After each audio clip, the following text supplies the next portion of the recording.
글로벌 전략가들 함께하겠습니다. 오늘 직접 스튜디오에 나와주셨는데요. 크래프트 테크놀로지 오기석 법인장께서 나오셨습니다. 법인장님 안녕하세요. 네, 안녕하세요. 오기석입니다. 지난주 이 시간에 해외 화상 연결했는데 네. 또 어떻게 이렇게 빨리 귀국을 하셨습니까? 지금 잠시 출장 들어와서 예. 어제 오늘이 또 오늘 다시 밤에 출국해야 됩니다. 이런 짧은 와중에 네. 직접 나와주셔서 네. 대단히 감사합니다. 정말 영광입니다. 예. 저희 지난주 화상했을 때 목소리가 굉장히 좋으시다고 너무 놀랐었는데요. 네, 좋은 분석 부탁드리겠습니다. 네, 알겠습니다. 뉴욕 증시가 지난주까지 사상 최고치를 나타냈다가 이제 이번 주에 조금 주춤한 모습인데 네. 일단 간밤에 GDP 나온 부분부터 좀 체크 부탁드릴게요. 네, 좋습니다. 지난밤에 이제 미국 GDP의 이제 잠정치가 이제 발표가 됐거든요. 잠정치가 3.2% 4분기 기준으로 성장했다라고 이제 발표가 됐고, 사실 이게 2023년으로 보면 2.5% 성장입니다. 그래서 여전히 지금 미국 경제가 굉장히 견조하다라는 시그널이고, 그 수치 자체는 사실 그 속보치에서 0.1%포인트 하락하긴 했으나 사실 그 조정의 폭은 크지 않다라고 지금 확인할 수 있을 것 같고요. 여러 가지 데이터들이 나오고 있는데 그 중에서 사실 조금 더 봐야 되는 거는 그 소비 지출 부분인 것 같아요. 소비 지출이 4분기에도 3% 가까이 성장을 해서 지금 미국 경제 같은 경우는 뭐 일반적으로 얘기할 때 70%는 이제 소비가 이제 지탱하고 있는 그런 경제 구조다 보니 여전히 미국 경제가 이번 분기에도 견조하게 나올 가능성이 크다라는 분석들이 나오고 있는 것 같고요. 소폭 이제 하향 조정된 것 같은 경우는 주거용 고정 투자라든지 개인 소비 지출 관련한 이제 데이터에서 조금 조정이 있었기 때문이긴 한데, 말씀드렸던 것처럼 이번 GDP 발표는 미국 경제에 전반적으로 봤을 때 굉장히 현재 호조를 보이고 있다라는 식으로 평가를 할 수 있을 것 같습니다. 이 데이터 자체가 시장에 미친 영향은 뭐 크진 않았지만 내일 사실 이제 발표될 그 PCE 지표까지 좀 보면서 시장이 어떻게 소화할지 한번 잘 지켜봐야 될 것 같습니다. 예, 미국의 GDP 발표 뭐 다행이게 나왔다라는 네. 말씀이시고요. 이제 PCE 물가 지표에 시선이 쏠려 있습니다. 맞습니다. 사실 미증시가 이렇게 조금 주춤한 이유 중에 하나가 때가 되면 항상 얘기 나오는 네. 예산안 처리의 불협화음이 맞습니다. 또다시 맞닥뜨려졌는데요. 네. 미국의 예산안 문제는 좀 어떻게 잘 해결이 될 것이라고 보십니까? 아니면 조금 더 좀 잡음이 있을 것으로 예상하세요? 아직은 잡음이 좀 남아있다라고 생각을 해요. 다만 이제 또 예산안 같은 결론부터 말씀드리면, 예산안은 워낙 사실 미국에서 주기적으로 발생하는 그런 정치 리스크이긴 한데 원만하게 해결이 될 거다라고 생각은 하고 있지만 현재 과정 자체는 이제 좀 복잡할 가능성이 크다라고 생각을 합니다. 우선은 사실 예산안이 작년 10월부터 문제가 됐었고 몇 차례 지금 땜질 처방이 있었는데, 지금 임시 예산안 통과된 두 건 같은 경우가 내달 1일과 8일에 만료가 되거든요. 그러니까 며칠 안 남았습니다. 며칠 안 남은 상태고, 지금 이게 3월 8일 전까지 예산 합의가 이루어질 것인가 라는 부분에서는 지금 여러 가지 좀 혼선이 있는 상황인 것 같아요. 정치적인 지금 양당 간의 그 정치적인 리스크가 이제 있는 상태고, 특히 이제 공화당 강경파에서 예산안을 통과시키게 되면 거기에 대한 반대급부를 충분히 받아내야 된다라는 이런 기조가 워낙 강하기 때문에 현재 이 부분이 가장 큰 리스크다라고 좀 보고 있고요. 만약에 정말 셧다운이 현실화된다라고 하면 지금 블룸버그에서 예상하기로는 그 무디스에서도 신용등급을 하향 조정할 것이다 라고 지금 평가를 하고 있습니다. 피치라든지 S&P 같은 경우는 이미 지금 조정을 했고요. 지금 유일하게 남은 게 무디스인데 무디스에서도 신용등급을 내릴 것이다 라는 것. 그리고 사실 신용등급이 내려가는 건 주식시장에도 좋지 않은 이벤트이기는 해요. 그래서 이 부분은 좀 지켜봐야 되고요. 사실 장기적으로 자금 조달 비용도 올라가게 되고, 10년물 금리 같은 경우도 지금 미국 국채 금리가 저점이 3.7%였던 게 지금 4.3%까지 올랐는데, 추가적으로 한 단계 더 상승할 수 있는 이벤트를 가져올 수 있는 트리거가 될 수도 있고요. 다만 이제 앞에서 말씀드렸던 것처럼 현재 시점에서는 이게 그 예산안 처리가 늦어질 가능성은 크지 않다라고 생각을 합니다. 예. 신용등급 하락, 이 부분을 좀 예의주시해야 될 것 같고요. 네. 이제 셧다운에 대한 우려감은 사실 크지는 않은데 네. 항상 잘 해결은 됐습니다만 그 안에 잡음에 대해서 맞습니다. 좀 어떻게 해결을 해 나갈 것이냐, 어느 정도 시간이 걸릴 것이냐가 네. 좀 관건이 될 것 같습니다. 비트코인 먼저 좀 여쭤보겠습니다. 네, 간밤에 저희가 그 대본 준비로는 6만 $2,000 또 뚫었다 정도로 준비를 했는데 더 올랐어요. 변동성이 굉장했잖아요. 네, 잠깐 맞습니다. 64,000도 뚫었잖아요. 네. 놀라셨을 것 같은데 예상은 좀 어떻게 하는 편입니까? 사실 뭐 최근 들어서 비트코인 가격이 지난 한 일주일 정도 동안 굉장히 지금 가파르게 오르고 있는 그런 상태로 지금 보이고 있고요.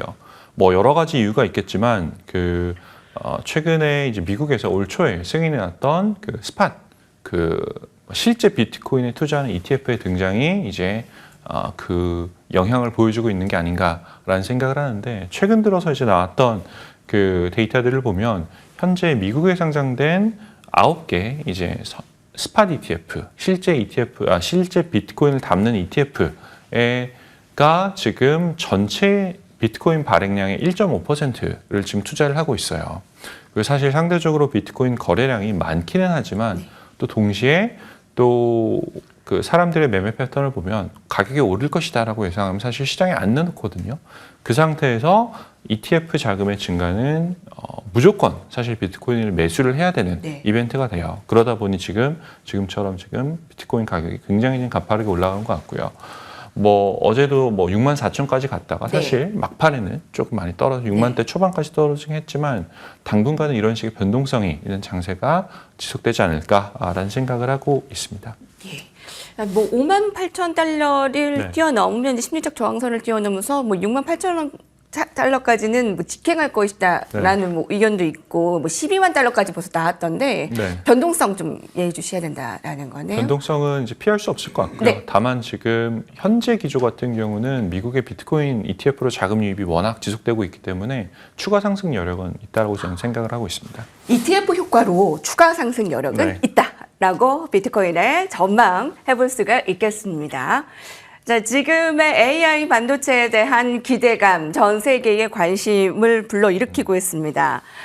창시자, 페이스북의 창시자 메타 최고 경영자 마크 저커버그가 10년 만에 방한을 했는데, LG와 삼성 CEO와 만나고 또 윤 대통령과 만나서 이제 앞으로 어떤 얘기거리로 좀 끌어올려질 수 있을까 궁금합니다. 네, 사실 저도 어제 뵐 수 있었던 건 당연히 아니고요. 어제 사실 강남역에 있는 삼성 본관에 다른 이제 미팅이 있어서 들렸는데 앞에 기자분들이 정말 많이 이제 자리를 하고 계시더라고요. 혹시라도 이제 마크 저커버그가 왔다 지나갈까라는 이제 그런 기대감이 계셨던 것 같은데, 지금 저커버그 같은 경우는 한 3년 이상, 짧게는 3년 이상, 그 이상으로 5년 가까이 지금 퀘스트라는 이제 XR 혹은 VR 혹은 AR 다양한 이름들로 불리고 있는데, 이런 이제 가상 현실 기기에 대해서 굉장히 큰 이제 집중을 하고 있는 상황이에요. 그리고 그 과정에서 사실 이번에 애플에서 나왔던 비전 프로랑 같이 이제 경쟁 구도가 되면서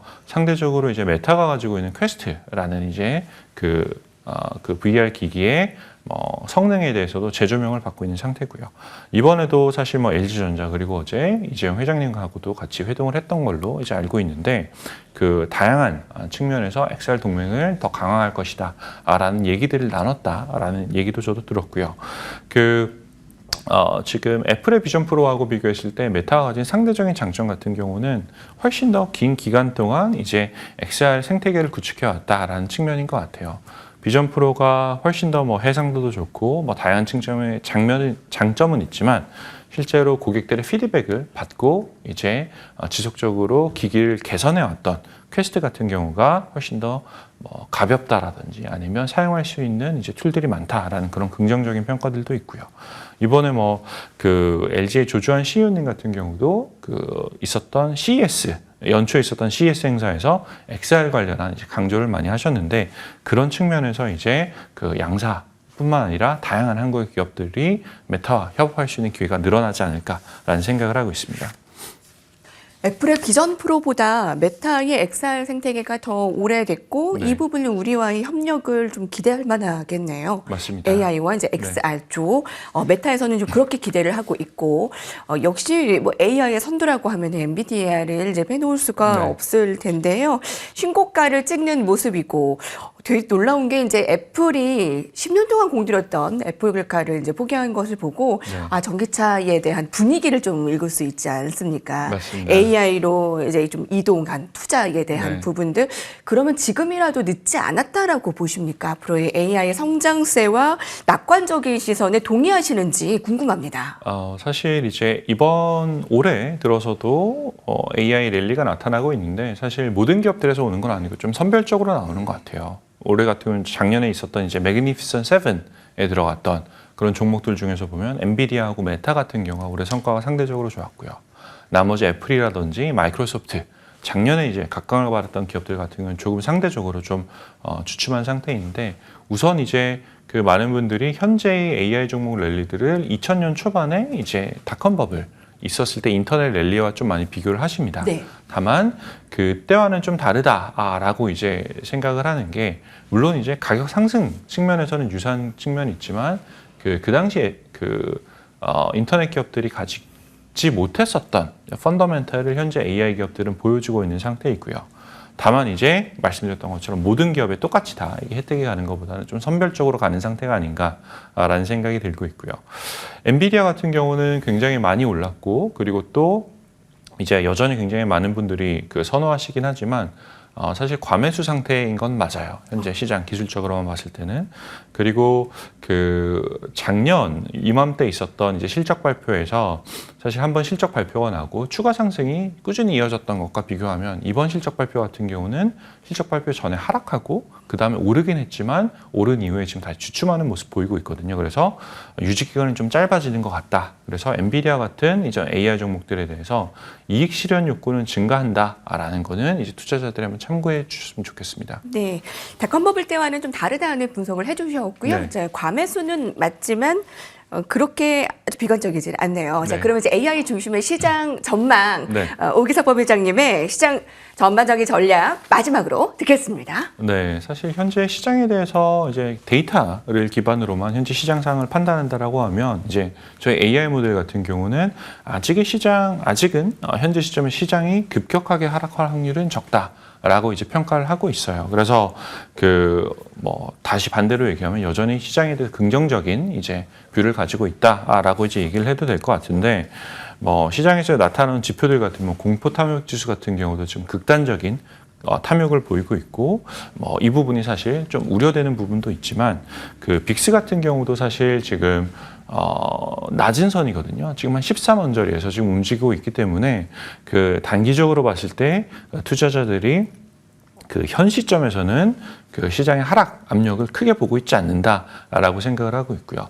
다만 여기서 투자자들이 제일 중요하게 보셔야 될 거는 페드와치에서 보면 6월의 금리 인하 확률이 사실 조금씩 계속 낮아지고 있는 상태예요. 네. 지금 보시는 차트에서 세 번째 줄이 지금 6월에 금리 인하 확률을 이제 보여주시는 건데 지금 보면 계속 이제 금리 인하 확률이 줄어들고 있다는 점은 좀 위험한 상태입니다. 네. 자, 지금까지 크래프트 테크놀로지스의 오기석 법인장님과 함께했습니다. 이틀 한국재료인데 함께해 주셔서 감사합니다. 감사합니다.